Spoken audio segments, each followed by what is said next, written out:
ما عملوا ونتجاوز عن سيئاتهم في أصحاب الجنة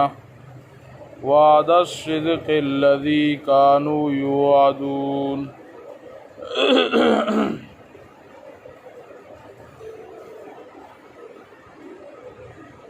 مخکی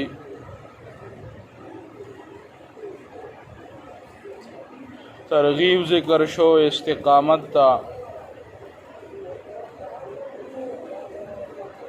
چې کامیاب هغه خلق ته چې هغه د الله رب العزت په صفات د ربوبیت باندې استقامت اختیار کو. الله ته رب وي او بیا په دې باندې مضبوط شو نو دغه جنتیان دي او دغه کامیاب خلق ته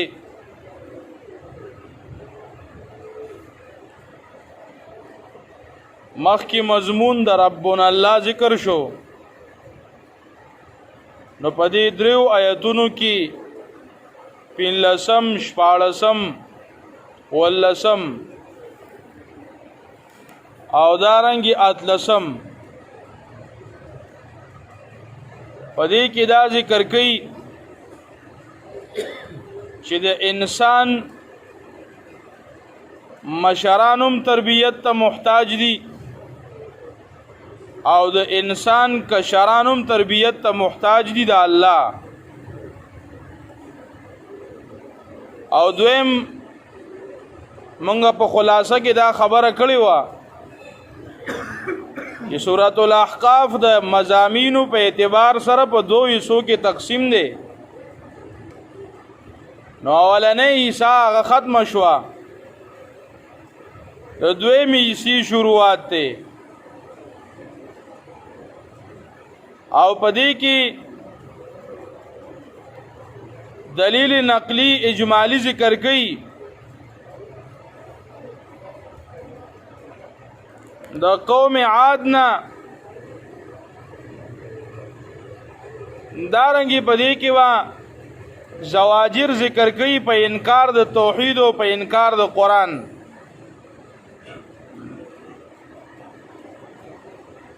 یو کم دیرشم آیت کی و ترغیب ذکر کی قرآن کریم تا او په آخر د صورت کی با دلائل عقلیه ذکر کی. اولم یروا ان الله الذي خلق السماوات والارض او بیا با په آخري آیت کې د قیامت اثبات کوي سره د عذاب او سزا د هغه خلکو نه چې هغه انکار کړی دی.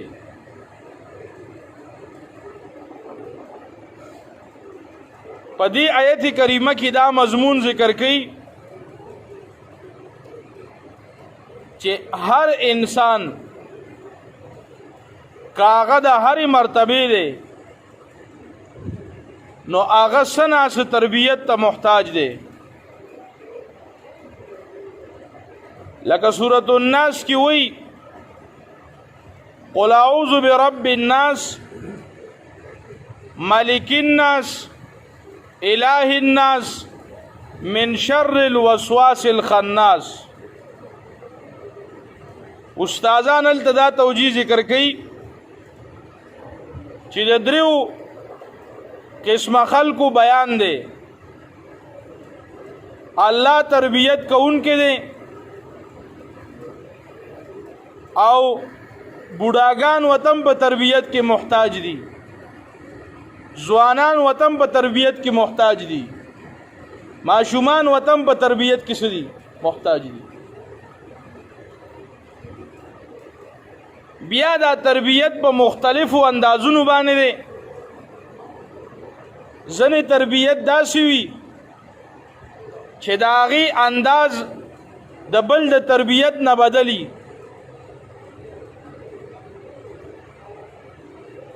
الله تعالی دا تربیت د رب دا ټکي ذکر کوي چې دا انسان په ځینې امورو کې ځینې کارونه ما تحت الاسباب داسې دي چې هغې کې به دا انسان کله کله د تربیت ماده پیدا کوي په بل کې کله کله به داسې وي چې مشر به په کشر کې د تربیت ماده پیدا کوي او کله کله به داسې وي چې کشر به مشر کې د تربیت ماده پیدا کوي قرآن مجید د دې ګڼ مثالونه ذکر کړي دي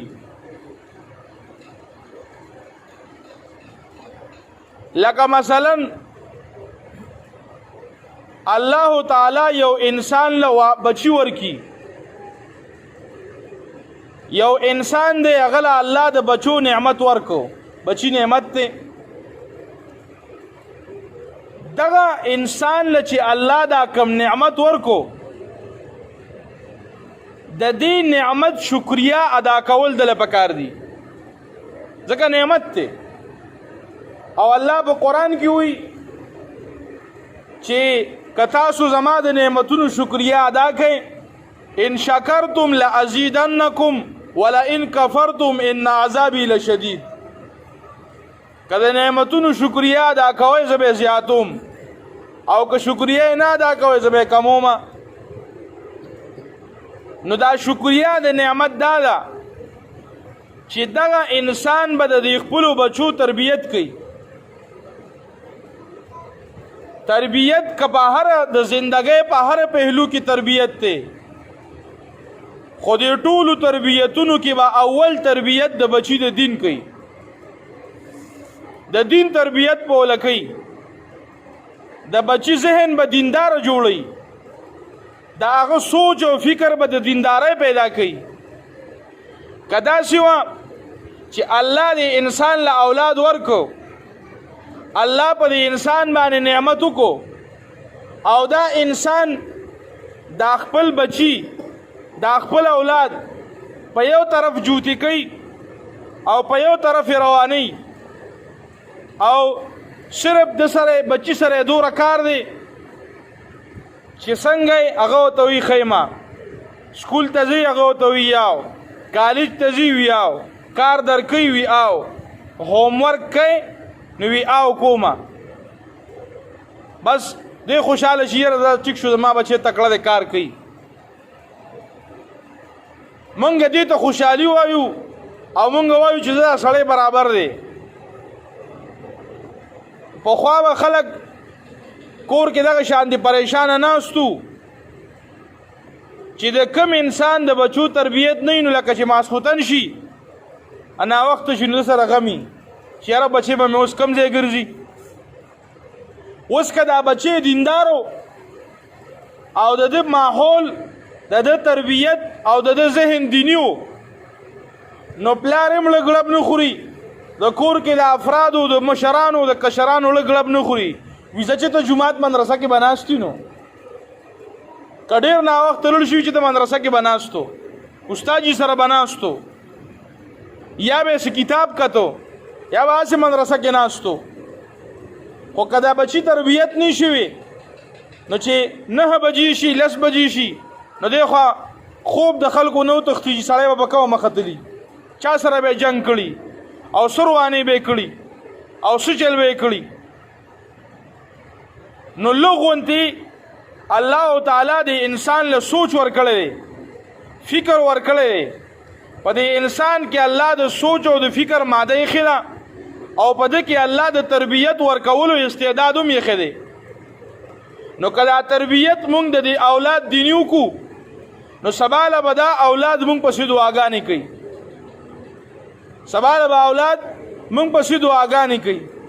او که اولاد تربیت دیني ونه کړو شیخ صاحب د شوی خبره متذل العالی هغه وی که اولاد دینی تربیت ونه کړو او انګلند ته ولیږو نو بس څه چل به وشي خو یو 20 کاله پس به راشي ته به یا ډېر بوډای یا به چې کم دی نو بلکل د مرګ په کټ پروت وي او را به شي وي به چې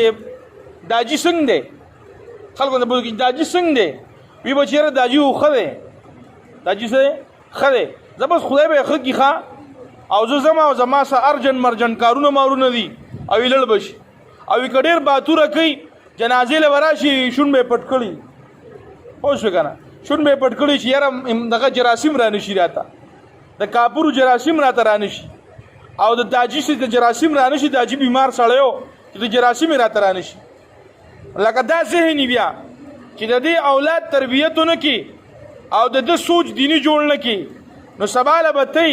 تا په نازو په نخرولو یې کړی خو تعالی داسې نشي کولی چې په غسل کې تعالی لاس دوړي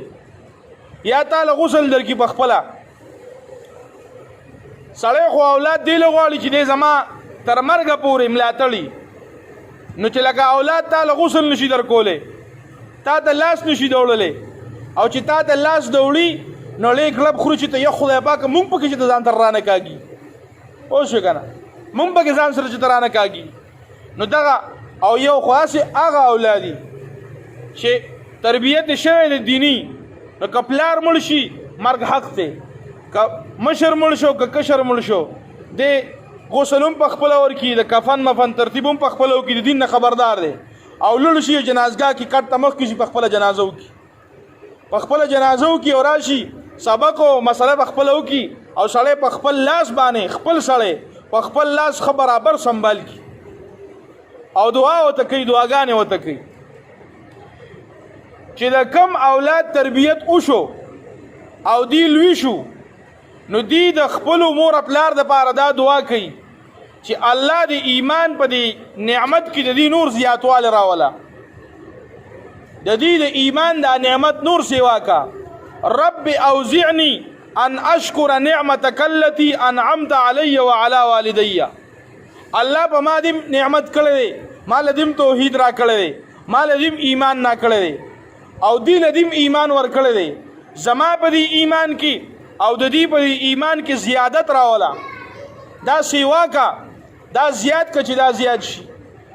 نو په دې آیت کریمه کې د تربیت پهلو دا چې مشران دي د کشرانو تربیتو کی او بازی کړي داسې وي چې کله مشر دیندارانو د دین په کار پوهنو نو بازی امور کې باغ کشر ته رجوع کوي چې کشر په دین پوه بازی کې به ته کشر ته رجوع کوي چې دا سړی په دین پوه دی نو چې هر انسان د خپل تربیت مراتب پیژني نو هغه معاشره کې امن نازي منګ په بل سایډ باندې د آیت وي نو هغه معاشره کې سره راځي امن راځي هغه معاشره کې سکون راځي هغه معاشره کې اوس خو خبره اسانه ده او خو به خلکو وي ما به چې ډیر نا وخت راځي 1 بجه راځي 2 بجې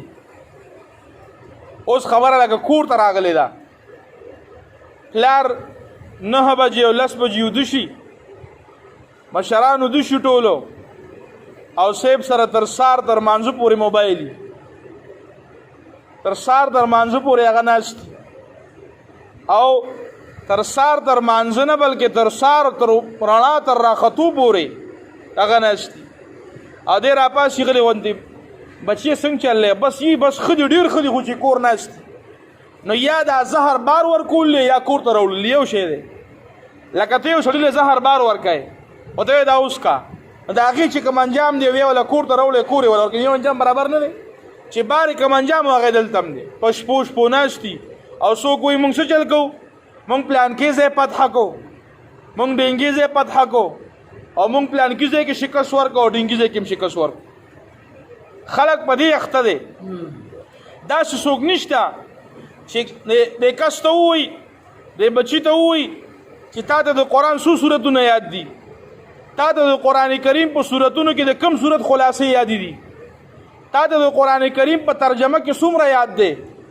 د سوره فاتحه ترجمه سره د مونږ ترجمه سره په مونږ کې فرایض څو دي او غسل کې څو فرایض دي د مونږ او د غسل سنت وایا په دې کې واجب وایا د مونږ واجب څه دي دا او د څه واجب دي دا پته نه پلار دشته نو چې پلار دې نشته نه غزوی ته به څه پته ولګي هغه ته پته نشته نو چې کله ته داسې ماحول په کور کې جوړ کې چې شابه لکه پلان کې حدیث وایا حدیث څنګه دی الګا دا پلان کې مسله څنګه ده دا پلان کې صورت څنګه دی د پلان کې ترجمه څنګه ده د مونږ دا سبق څنګه دی دعای قنوت څنګه دی د مونږ سو فرایض دي دا وړي وړي خبرې راوله نو الله تعالی به د دې وړو وړو خبرو د برکته ستا په دې کور کې د علم ماحول میسر کی ستا په دې کور کې به د دین ماحول میسر کی ځکه ستا سره مینه ده او دا د الله قانون دی چې په دنیا کې کوم شي سره مینه ساتي او د کوم شي د پاره مشغولاګانې کوي د کوم شي د پاره کړهونه کوي الله تعالی باغ درکې الله باغ درکې اگر چې 2 کال پسې 15 کال پسې 10 کال پسې الله تعالی باغ درکې نو چې ته کوشش علم لکای دین لکای قران لکای مدرسې لکای او د دین ماحول لکای نو الله تعالی به ټیک تا وخت په لګي الله تعالی باغ ماحول درکې ستا د ذهن موافق په الله غ ماحول جوړي نو په دې آیت کریمه کې قران کریم د تربیت پهلو ذکر کړي چې کشران دي د تربیت محتاج دي مشران دي د تربیت محتاج دي او د ټولو نه لوی مربي د هر یو شی الله تعالی دی واخر دعوانا